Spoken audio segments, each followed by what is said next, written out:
last lesson of our inquiry, where we're looking at whether or not Parliament is experiencing the afterlife of its sovereignty.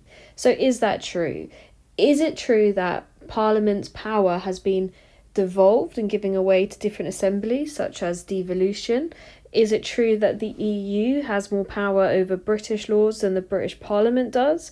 Or has the executive just become this elective dictatorship which has sucked away all of Parliament's power when there's a strong majority?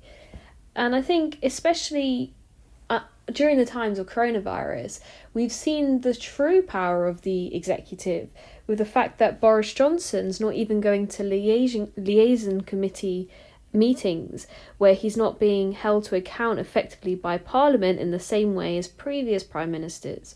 So yes, it's true that the executive does hold a lot of power, but usually the executive would have some respect of the, although uncodified, constitution. So are we seeing the limits of the office at the moment, and how the constitution can only do so much in restricting the power of the executive? So as we were looking at before, there are two types of sovereignty in the UK. So the legal sovereignty, the right to ultimate legal authority in the political system, and the political sovereignty, which is the ultimate political power.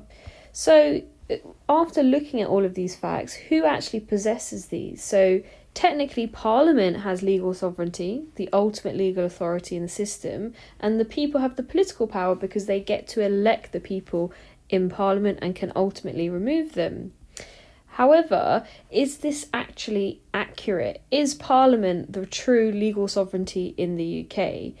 And the reason why we have to ask this question is because it has certainly seen a decrease in its sovereignty, especially in recent years. So how has that actually happened?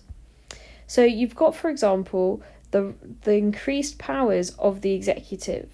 So the powers of the executive have increased partly because of the Parliament Act, which has increased parliamentary sovereignty. But if the executive is the real powerhouse in Parliament, that means that the executive powers have increased. So the Parliament Act essentially means that the House of Lords can be overridden.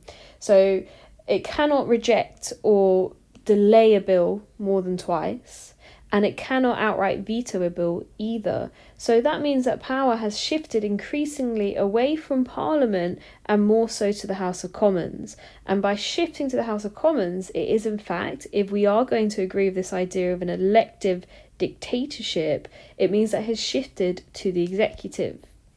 You also have the way that the executive is able to really maintain control of the House of Commons is through its system of whips, so forcing MPs in its party to vote in line and toe the party line. And you also have the idea that they control the legislative timetable, so they can decide a popular time and a popular moment to put forward a bill so that it's more likely to be accepted as well. And ultimately, you have the royal prerogative, which essentially means that the Prime Minister has its own set of powers. So he or she are able to exercise those powers and can actually bypass Parliament in doing so. So in order to summarise this and really think about this idea of the aftermath of parliamentary sovereignty, it's important to look at each of these elements. So we have devolution, Human Rights Act, referendums and EU membership. And it's important to look at these as separate things and consider how has each of these components actually undermined or led to the demise of parliamentary sovereignty.